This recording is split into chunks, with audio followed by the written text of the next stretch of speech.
Get strong.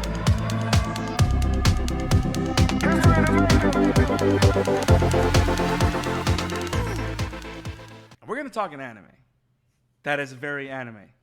And this anime is so anime that it takes history and makes it anime and adds things that are not in history. And it's great. Okay, so we're going to talk Vinland Saga. That was the worst segue ever done in the history of segues. But we're going to talk Vinland Saga. I mean, this show, I remember like we tried, like, because one of the reasons we never covered it in the beginning, just to give you a little backstory, guys, because I know we talked about it a lot years ago, is because in our good friend Isaac of the show, which it was just me and him for the longest time, they don't have Prime Video there, so he couldn't watch it. And we try to do things by the book, right? But he could never watch it, and even we tried to make it work on our end, but it would be very hard, so we never got a chance to do it.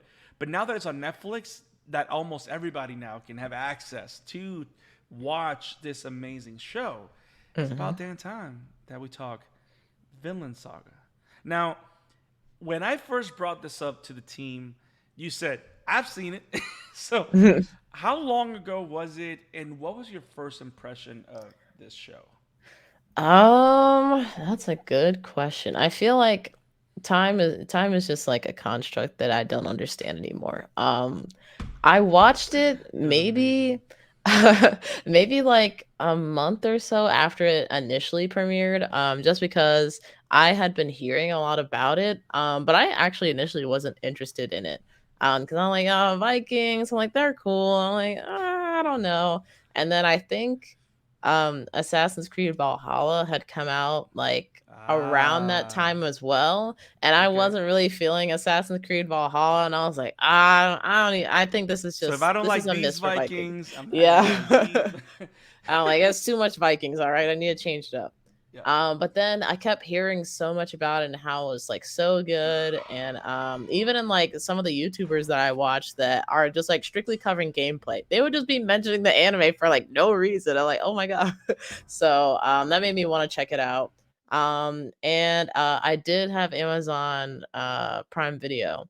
So I think I watched pretty much the whole season in like a few days and really enjoyed it.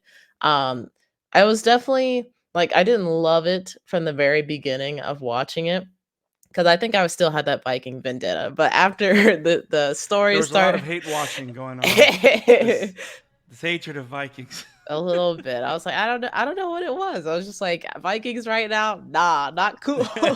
But after I got through those first few episodes and the story really started to pick up, especially after a certain person dies and our main character is very upset about it, I was like, oh my God, So you're telling this me is he was very insane. upset. He was, I mean, I that might just be like, that might not even scratch the surface of how mad Thorfinn was. The facial features on this kid, That boy. I would be scared if I saw that in real life. Yes, I don't care how old you yes. are. You make a face like that, he's upset.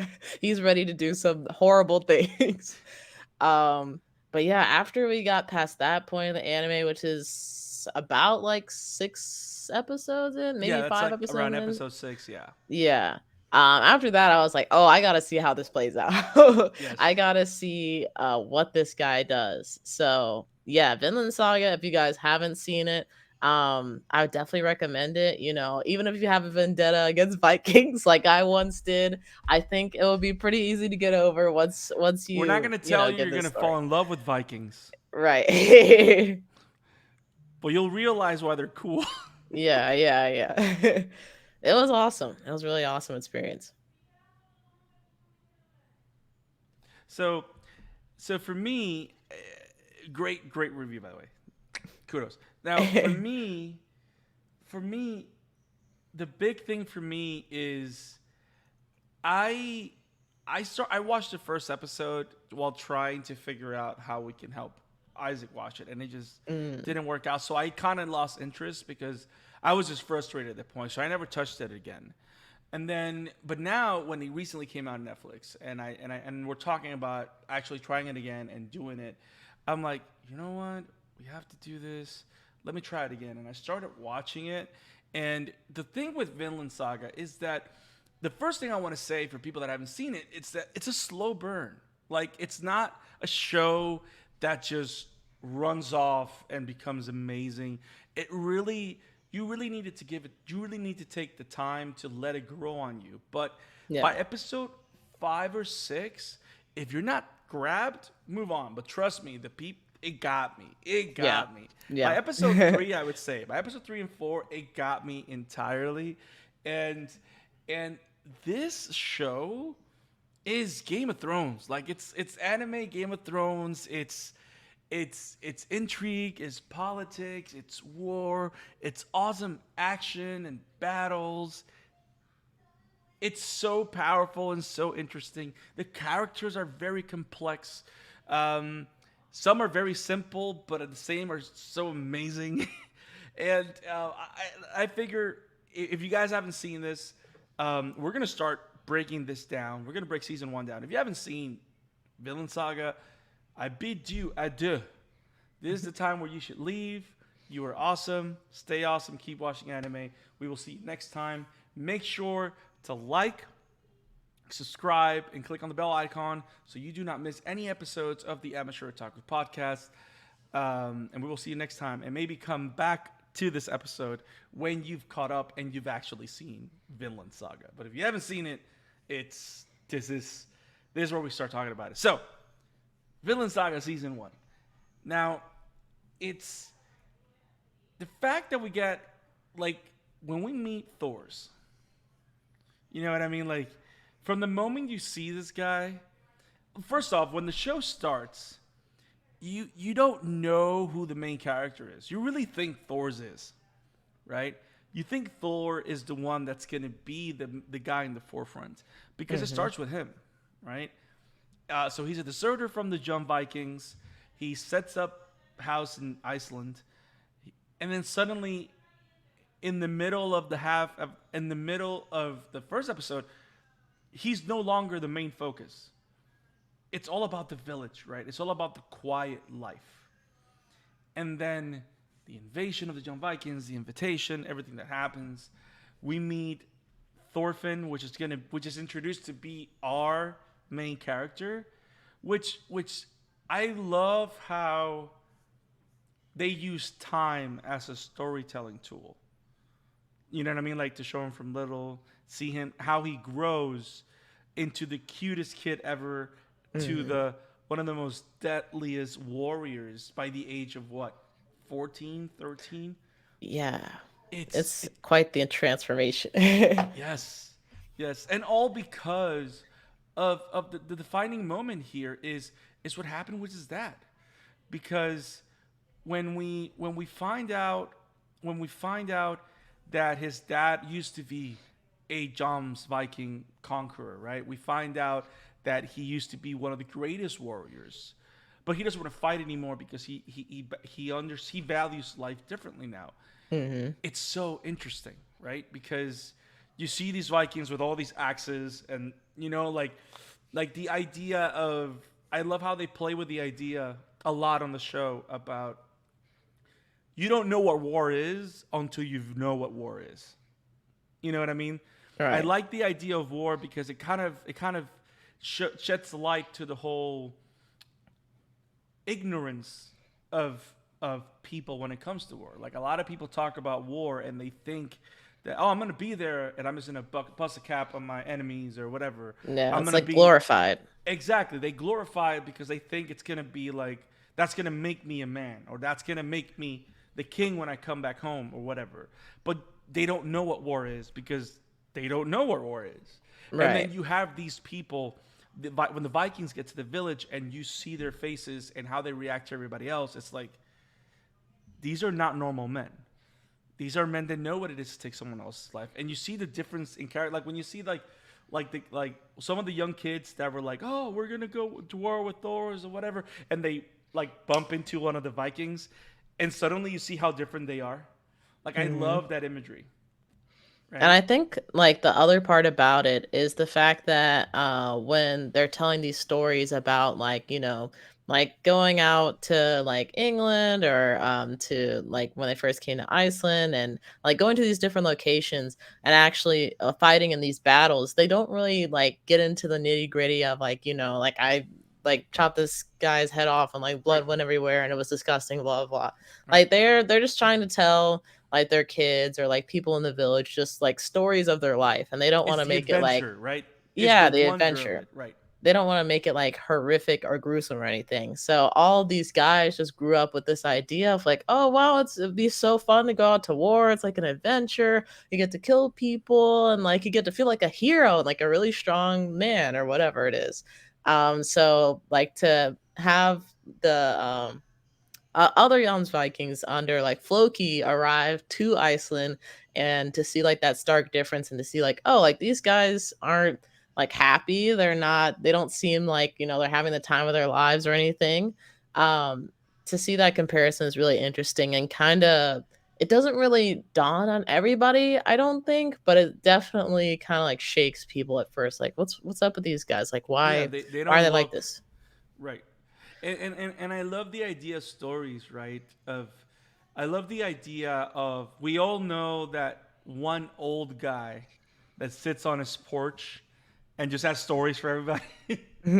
You know what I mean? If you're willing to Hmm. sit down, he'll tell you a story. Like I love the character of Leif, right? Because we all know Leif. We all know a Leif, right? And someone that speaks the wonders of the world, but also has seen the worst of the world. Hmm. But he wants you to know that the world is wonderful still. Like I like that sense of idea. And I also find it hilarious how the kids kind of call him out when he's like talking bullshit. Yeah. That's one of the best moments of the first episode. But so when Thor's we know that the turning point is when well not him yet. The turning point is when Thor's is called back to battle. He has a plan, but of course Floki has others because apparently Thorfinn is the son of Thor's the troll of Yam, which is like the Hmm. greatest warrior ever. And we meet this guy, Askeladd, the one that actually duels Thor's, and whether it's fair or not fair, he defeats him in a duel. But Thor's is so badass that he dies standing up. Like Hmm. that's just like okay, like, that was epic, but it was so heartbreaking, right? Yeah. And all because he says the words, "A true warrior does not need a sword." And it's like, how was it when? What was that moment? Like before we go into more into the character of Askeladd, right? When Thor's dies, and he dies because he chooses not to fight anymore. He chooses not to kill. He chooses to value life. He dies, and Thorfinn is all like, "Dad, why are you so stupid? Like, why did you do this? How does this make sense?" What was your reaction to that? Because he just lost his dad, right? But at the Right. same Yeah. time, he's saying like, "You were stupid. You could have taken them down. Why didn't you?" Honestly, I was like, when Askeladd gives the signal to like fire on Thor's, I was kind of surprised because um I don't know. It's like that was the code of honor, to respect that, to let them move on. And of course, Askeladd was right. He did have a job to do, so it's like code be damned. I'm gonna do what I have to do to, keep it pushing, keep it moving. So to see like Thor's get like struck with all of these arrows, and he's just like standing there bleeding out, having all sorts of medical conditions. And then Thorfinn like runs to him and he's like, Dad, like, why didn't you like take these guys down? Because clearly he could have if he wanted to. It just kind of showed me like the guy that I guess Thor's is, like he really going to war and then having like this kid like Yulva waiting for him at home, and thinking of that and that like fear creeping into his heart, it really changed him. And he doesn't want to have that same, he doesn't want to cause that kind of, not necessarily like fear to live, but that kind of pain on anyone else, to the point where he was Right. willing to die for it. Right. And to see that, well, we won't know until the next episode, but to see how this has affected like Thorfinn, to where it feels like he kind of moves in the opposite direction, or it's like, oh, okay, so it's like, one for all for one. If you're messing with me, like I just have to take you out. Right. That's just gonna, bottom line. Um, it's kind of crazy to see like that dynamic. It's kind of like what you were saying, similar to Game of Thrones with like House of Dragon. Like there's like this one really noble guy who's always trying to do the right thing and try and make sure everybody's happy, and then pretty much everybody else around him is like, yeah, no, I'm just looking out for me. Like the Yes. whatever Yes. meets my end game, like my end goal, like that's what I'm gonna do. So to see that, but eventually like Thor's does kind of regain some of that humanity later. I think it created like a great kind of like character arc for, or sorry, not Thor's, Thorfinn. Yeah. I think it created like a great character arc for like Thorfinn to go down, because you immediately see like, oh, he's going to be like the vengeful like I Yeah. must avenge my father type character. Yes. Which I feel like we've seen a lot in the recent past, but what makes this different is not only our connection to Thor's before seeing his demise in such a awful way, but to see that Thorfinn doesn't like separate from Askeladd's crew, but he actually like joins them and kind of becomes one of their That brothers was in a way. yes. That was Yes. really crazy to me. That was really cool. Yeah. Like this guy, to say that he has a silver tongue is doesn't even scratch the surface. Like this is the guy that gave me all the Game of Thrones vibe. Askeladd, son of Olaf, like Olaf, like from Frozen, the one that was looking for Samantha. No, but Askeladd, like son of Ashes, right? This was his. This character is so phenomenal, so phenomenally written, so Hmm. complex. It's like one of those characters that you never know what he's thinking.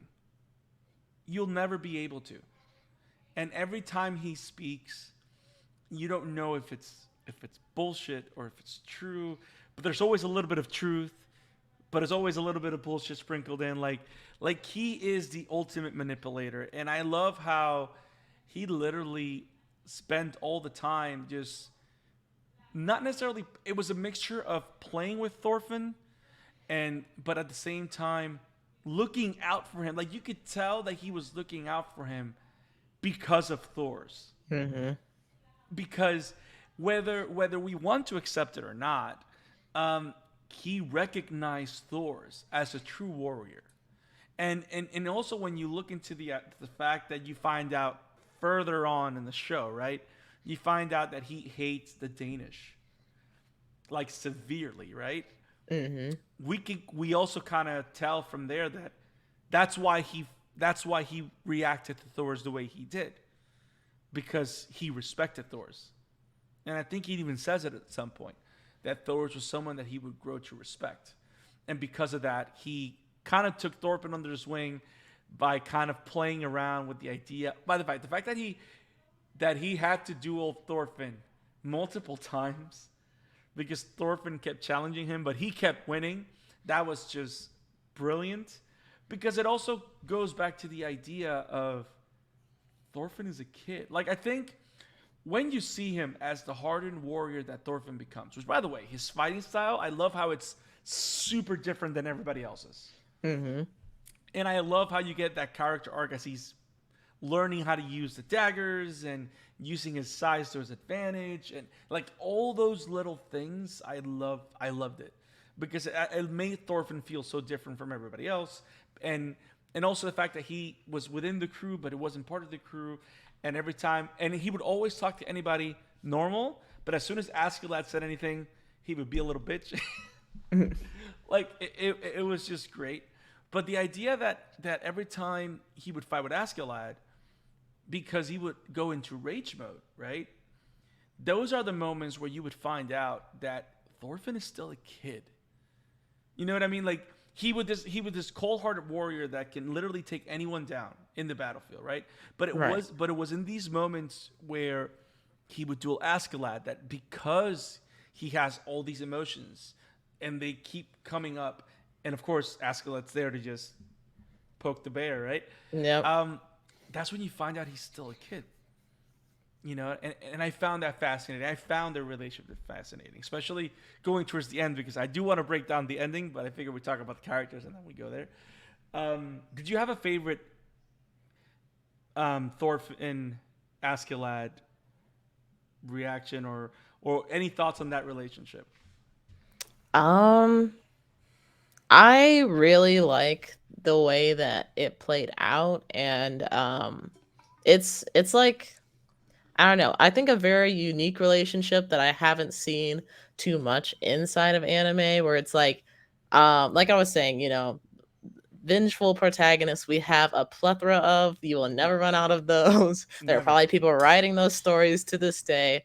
But Yes. to see like the person that was wronged and like the person that they have made their target decide to like be within the same space for an extended period of time, like for Thorfinn it was like from his youth up until like adolescence, like slash teenage years, and to see them form a bond that was almost uh father son, except like a very twisted bad father son Yes. relationship. That Yes. was super interesting and not something that I don't think I've seen before.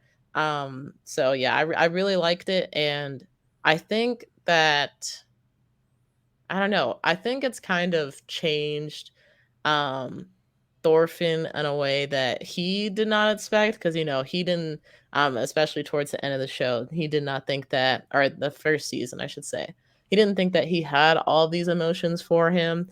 But we do see that like later on, like they both developed this relationship unknowingly, and Right. now are like very closely bonded together. Yeah.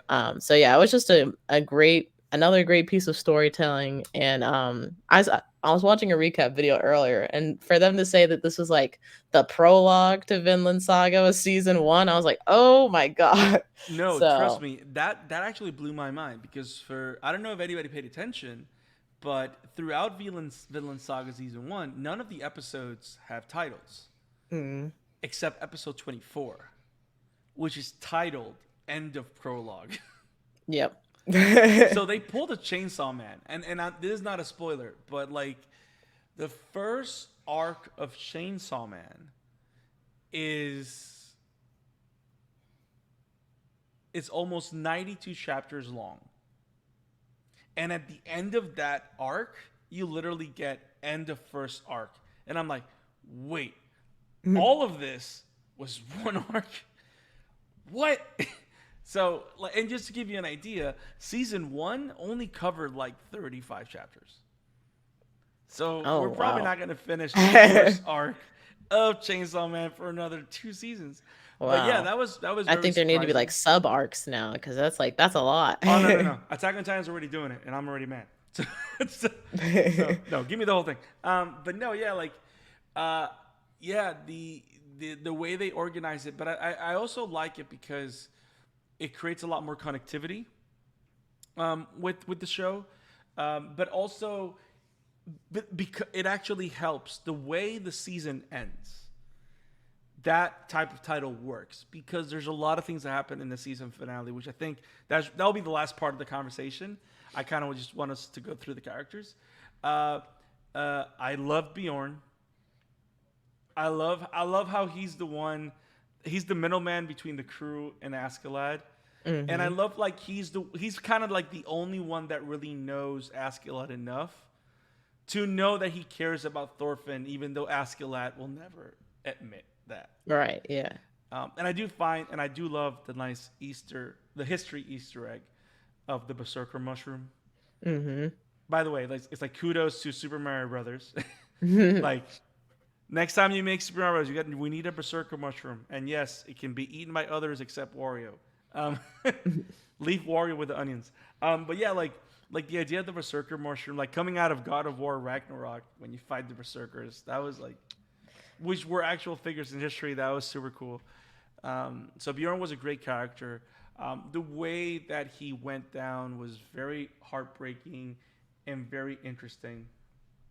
Um, so yeah, so he was great. Any thoughts on Bjorn? I really like Bjorn. I like his first introduction, like, him going against Thor's. I'm immediately like, oh, you're on the wrong team. I don't like you. But then, like, when we start to get to know him a little bit more, because, Thorfinn's with like Askeladd's crew, and we start to see like not only him acting as like a mediator, I guess, between Askeladd and the rest of the crew, but just his, I guess, kind of like having a role of like leadership among that group was also really cool to see. So it was sad to see him go out, but I guess it's good that he went to Valhalla in the end. Yes, yes. Um, uh, Mike Thomas comes out of here and goes, Mario time. I think he liked that mushroom reference. See, Mario needs to be in this season of Yes, Vinland yes, he Saga. We does. need He does. Mario.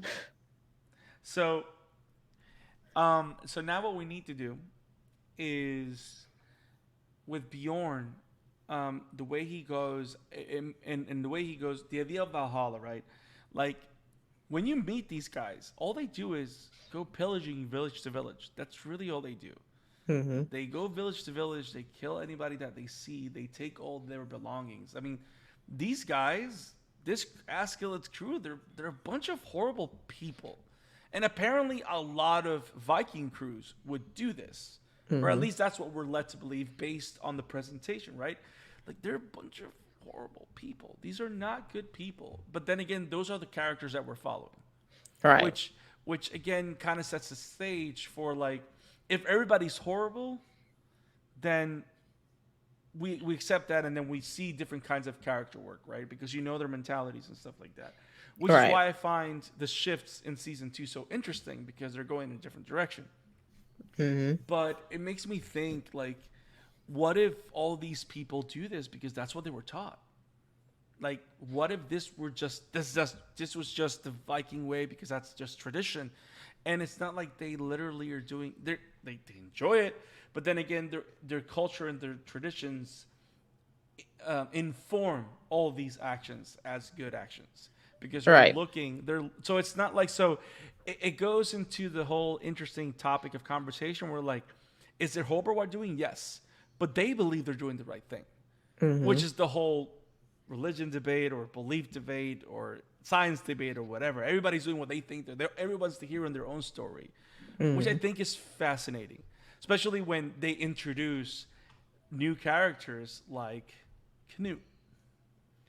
Because what I was not expecting was that after those first episodes, I think it's up to episode 11 to 12 that we get the growth of Thorfinn. It's literally like the legend of Thorfinn, right? Like Hmm. Thorfinn becoming the warrior that is now trusted, like almost that Askeladd trusts him as much as he would trust Bjorn, right? Hmm. He becomes. Let me put the picture here. He becomes level 50 Thorfinn, which is the one at the end. Max stats. Yes, max stats for the current chapter.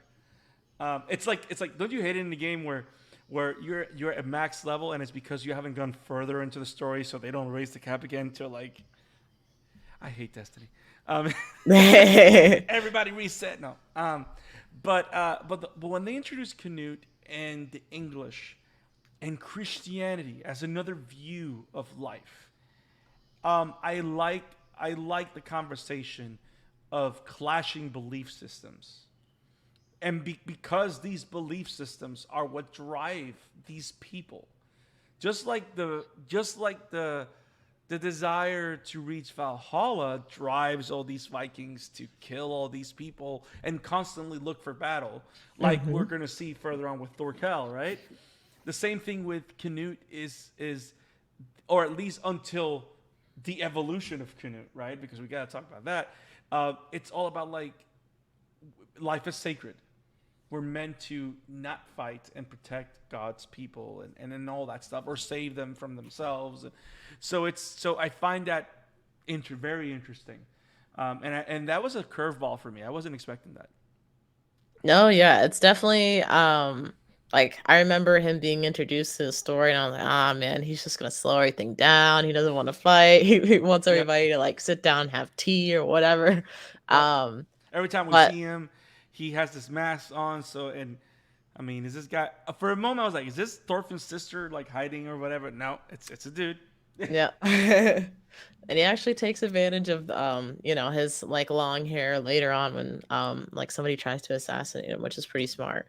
Yeah. But I definitely do grow to like this character just because like once again, he's not like a stagnated character. He Yep. does grow and like I guess opens his eyes to the possibilities of like, you know, even if I have to make some sacrifices, they can be for the greater good, or at least in his mind. Yep. So like trying to push that narrative and I guess like awakening or like maturing or Yep. growing, that was also really interesting. And just like the character work in Vinland Saga in general is just great. Like they Yes. really do a good job of helping like these characters continue to evolve in like interesting ways, even if like they don't have like the most interesting backstory to begin with. Right. No, and this one in particular, it's the most interesting, right? Because in the beginning, when we introduce him, you introduce Willibald, which is the priest. You introduce Ragnar, and how he's being like a little baby and all that little things, right? Um, Hmm. the whole thing about him is not only that he's this devout Christian or strong with these beliefs, but after the death of Ragnar and Thorkill arriving to capture him and all that, this 180 of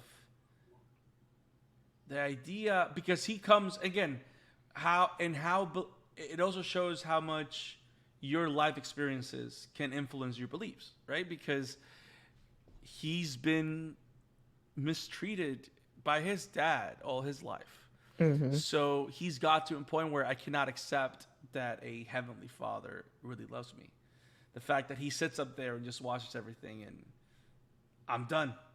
I will never forgive. And then becomes this person that just he sheds everything and becomes someone new.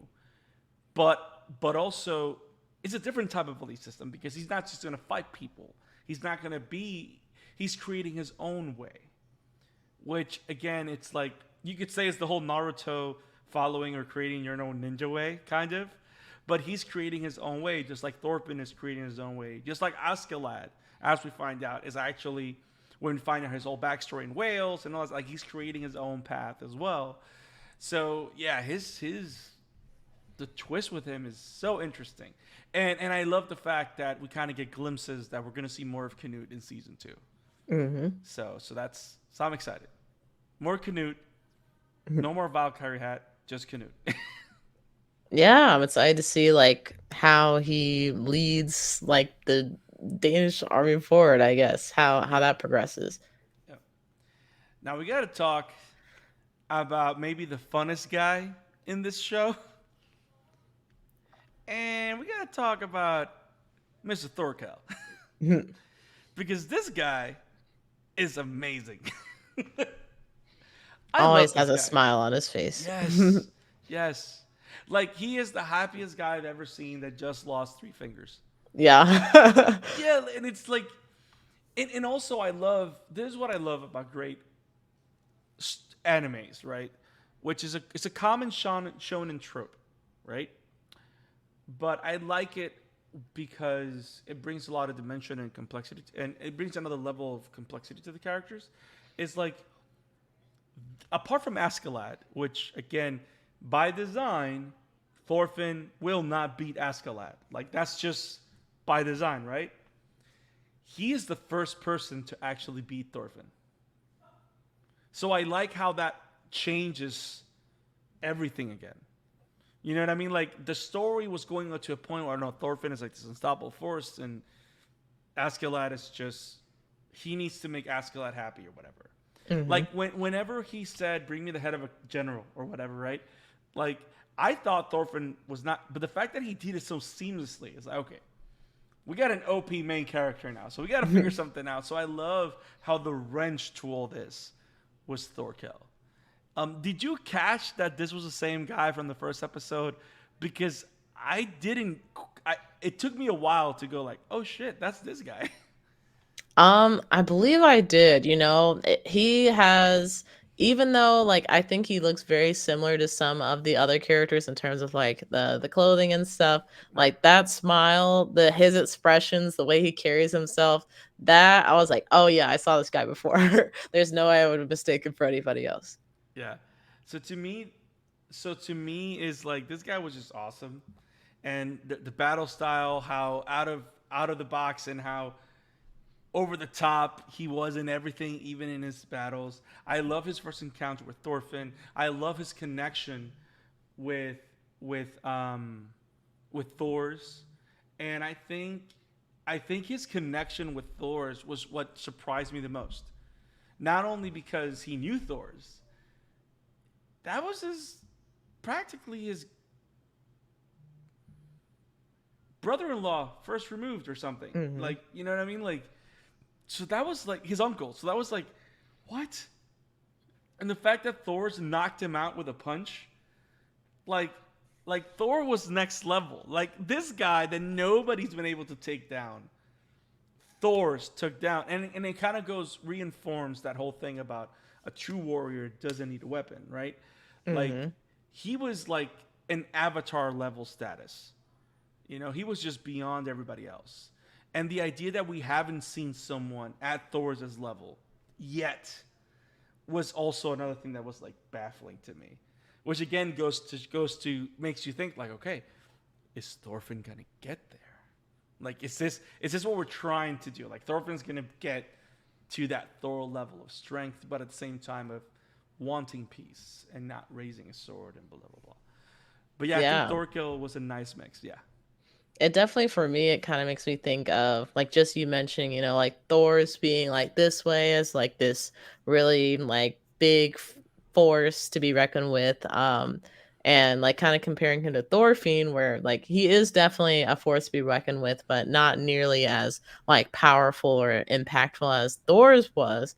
It kind of makes me think of like my hero with, Deku always looking up to All Might and trying to like adapt his style because it's like, this is the way how you become like super powerful or like utilize his power. And like Deku finding his own way to use the power and what works for him is ultimately what grants him like the greatest abilities and what pushes him to go beyond All Might, or at least that's what the show keeps telling me, so I'm gonna believe that it's true. I don't read the manga, so I have no idea, but I assume he will surpass All Might. And so to see like Thorfinn is also kind of going through the same thing where he wants to be big and strong like his dad, but he's not built like his dad. He has different attributes than him. So he's having to adjust and really like find his own style and what works for him. I think that's also been really interesting. And I think he will find like that power that Thor's had in some other way that's unique to him. So that's going to be a cool journey to see. I was muted. Agreed. 100% agreed.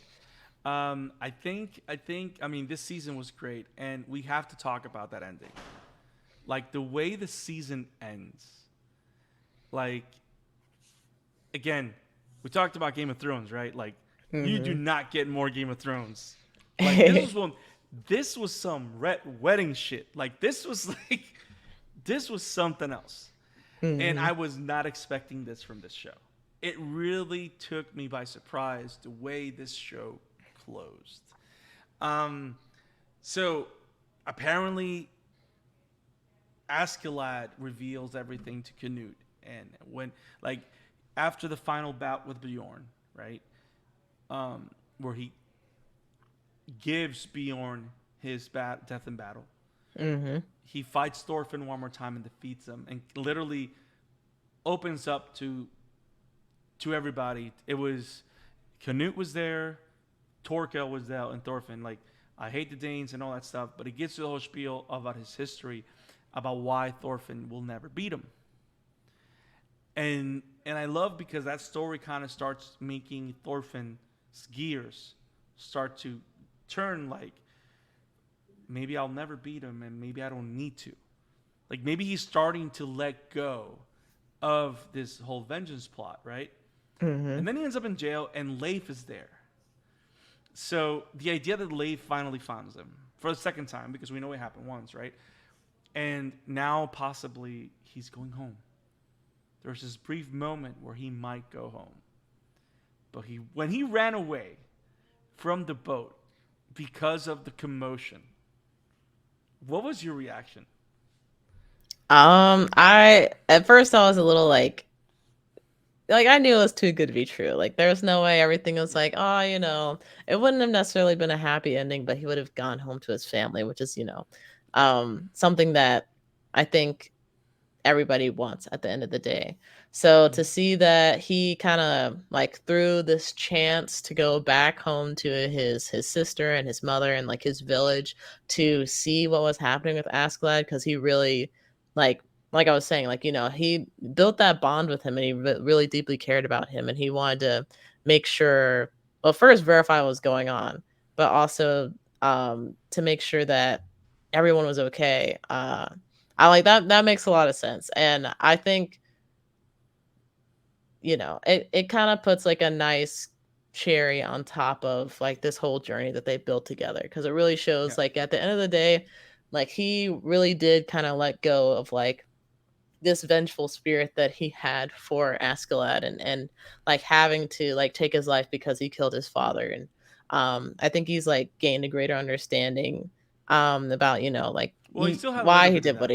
he did. He Yeah. still had a little bit. Yeah, he definitely did. Like you're Yeah. never gonna forgive somebody that kills one of your parents, but Yeah. now spending so much time with him, he definitely has like gained a little bit more of his perspective. Yeah. So for him to like run back and see Askeladd like mortally wounded, I'm like, oh my god, he lost another dad. Like, dang, man. Yeah. Just No, not in the cards for him to have a good father figure. but who's to say he didn't, right? In this horrible world that he Right. lives, right?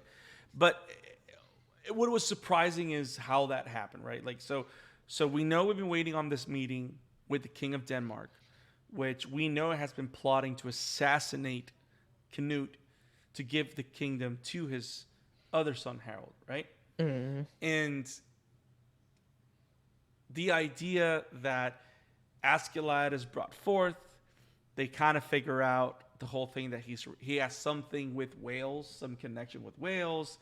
Like, this was so intricate and so interesting stuff. And then when he whispers in Askeladd's ear that he says, I'll have you make a decision.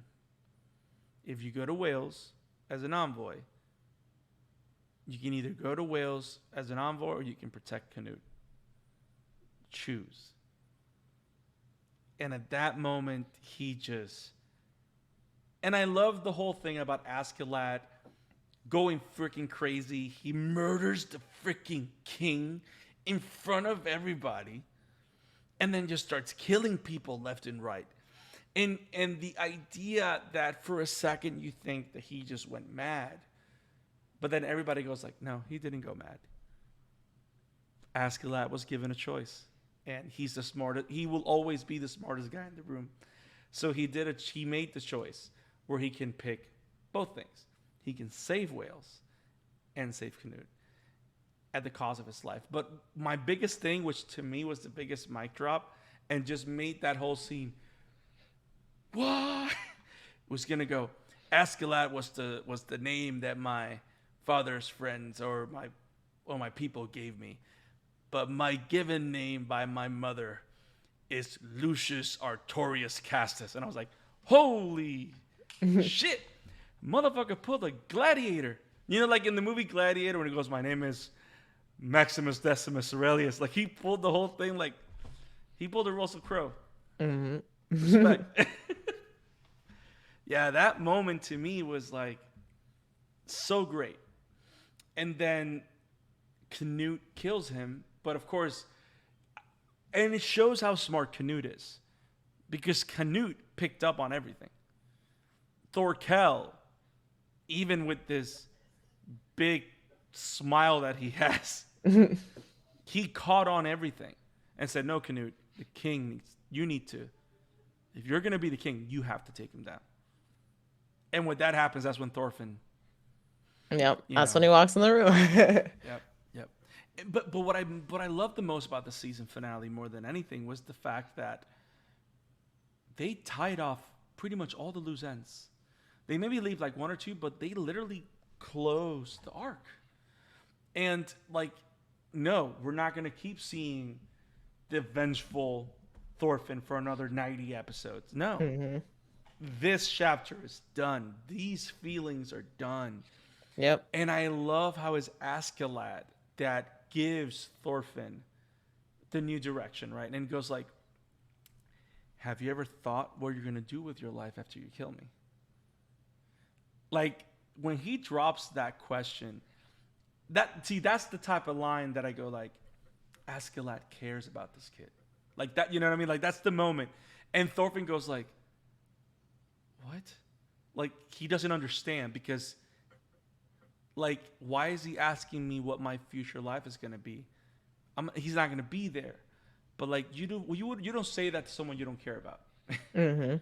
You know, and I love how not only did we close the show with that, we also gave us a new direction for the characters, and we don't know where this character is going to go now.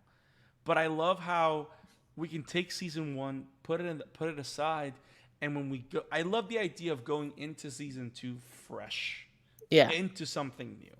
Like most animes, I mean, I don't want to say that it still happens a lot, but in a lot of animes, I would say early 2000s, early 2010s, the night Dragon Ball Z was definitely one of them. You know what I mean? Like I don't know. I like this guy. I don't know why I keep bringing him Mhm. up. But like I would say Dragon Ball Z was very notorious. Like it would take multiple seasons to tell one arc. Yeah. You know what I mean? Like it took 5 episodes just to do a spirit bomb against Frieza. You know what I mean? Like it took a couple episodes for Goku to run all the way to Snake Way to go to Earth. You know what I mean? Hmm. It took a It while. took a whole season to finish the freaking tournament of power. That was supposed to be like maybe 20 minutes. Yep. So So, it took a minute. So the idea that they were able to put a pin in this, close it out, move on, and now we're gonna see our characters in a new light as we go into season two, right? Um, when you found out that season two's coming, right? What were your expectations of it? Like before you started watching it?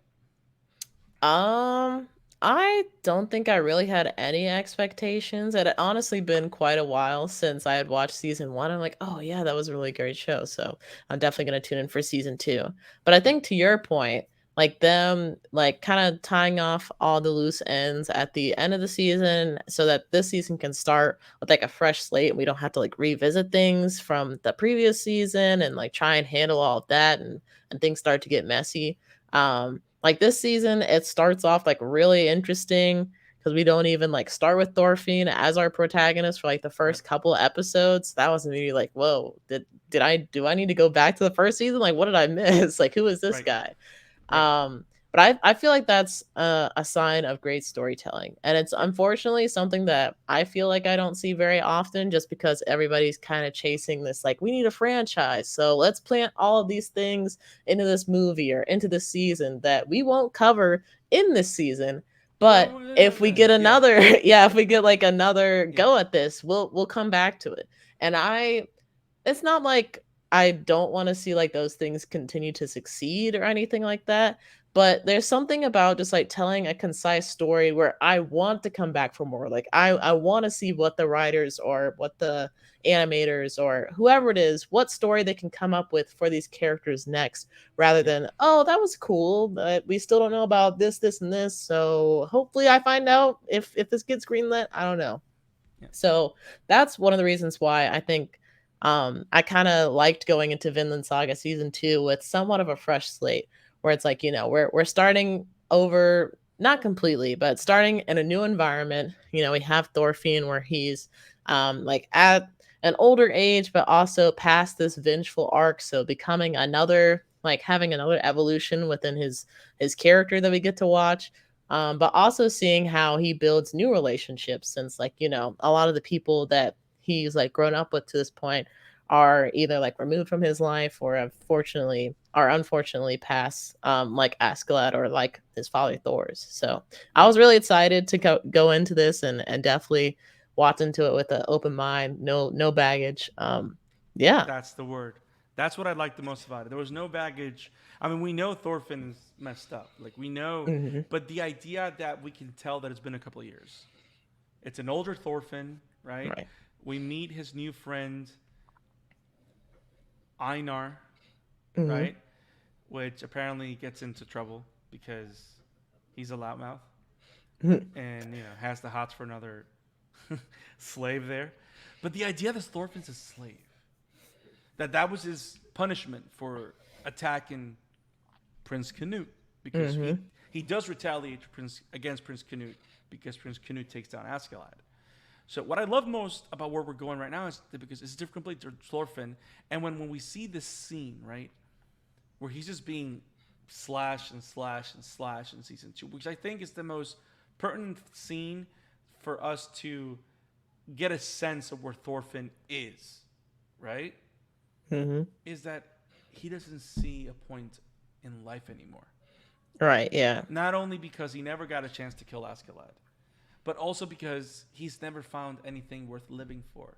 Right. Because of the horrible things that he's done with the Vikings, because of the horrible things that he's done as he been part of Askeladd's crew, it's like we don't know what to do. It's I love this direction and I can't wait to see more. I don't know. Should we talk more about season 2? But because I think that's like the core of it, right? It's he's a slave now. Not a lot happens in the 3 episodes more Hmm. than you really getting acquainted into what's going on with Thorfinn right now and this Yeah. new character and where his state of mind is. Hmm. So I more than anything want to see where this goes. What I did find heartwarming was that Leif is still trying to find him. Yeah. Yeah. Yeah. He's like, everybody needs somebody like Leif, because Yep. he's very committed to that family. Yep. He wants to make sure that Thorfinn is okay, and he's like willing to make multiple trips, like over and over. Like, you sure you don't want to come home? You sure? All right, Yep. I'll see you in like maybe a year or so. Yep. And then like he goes back on his journey, whatever it is, like maybe selling stuff or just like navigating the seas. Yep. But yeah, with this season, it's definitely going to be. I feel like the big thing right now, especially just being 3 episodes in, is just like, how is Thorfinn going to find his purpose again? And like, will that purpose bring him joy? Because like, I never really, I don't know, I guess it never really sunk in for me that Thorfinn like didn't have a life that I guess he feels is worth living, or things that he really enjoyed. Just because as a kid, like he was so lighthearted and he enjoyed like playing like war with his friends. So I was thinking, and also him like imagining what it would be like to travel the seas. Right. So I was thinking like maybe some of that would be in the back of his head, but no, he's just a completely different person and like weighed down by, I guess, like the sins of like the things that he's done with Askeladd's He has crew. PTSD, right? Like you get the Yeah. scene where he's like screaming because of the nightmares, right? So it's like the trauma is heavy. It's so heavy on his soul that he can't really enjoy anything. So I find that super interesting.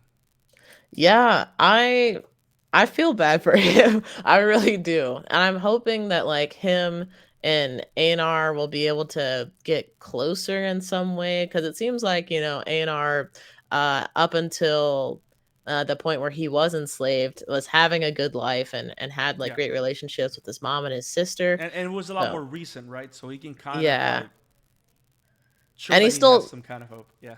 right, and he still like has respect for himself and is not Yeah. just going to like be willing to be treated any kind of way.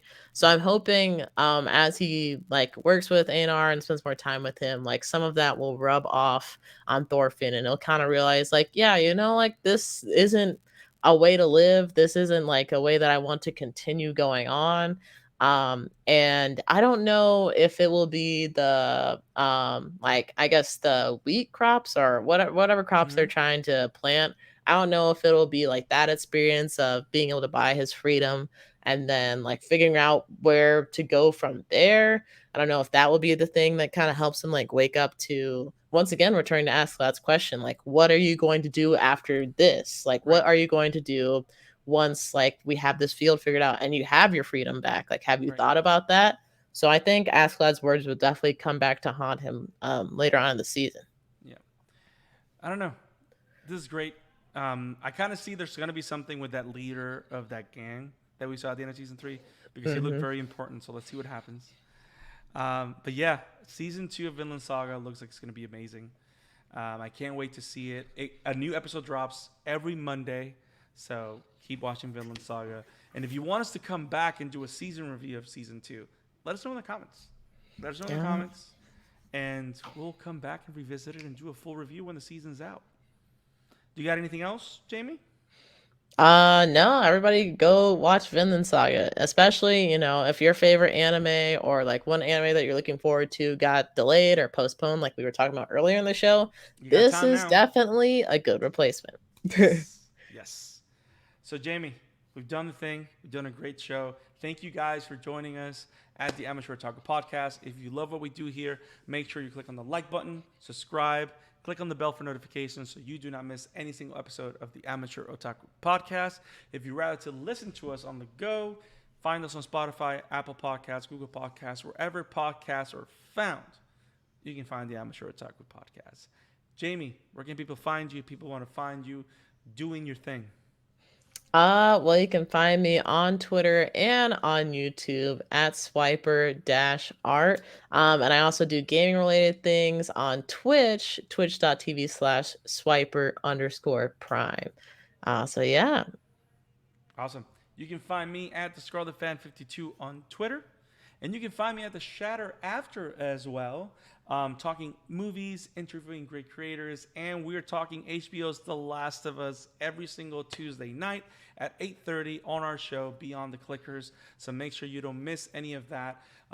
Make sure you look us up, 8:30. Join in the comment section, tell us your thought of the episode. And you can find me here at the Amateur Otaku Podcast. You can find the pod at the Amateur Otaku. Anything you want us to cover, let us know in the comments below. Let us know on Twitter if there's anything you want us to cover, and we will cover on the show. We cover a new show every single week. So we don't know what we're covering next week, but don't worry, stay tuned. We'll announce it. But we'll see you next Thursday night talking more anime in the Amateur Otaku. Have it awesome, guys. Stay awesome. Peace. So yeah. E fica boca no meu silêncio.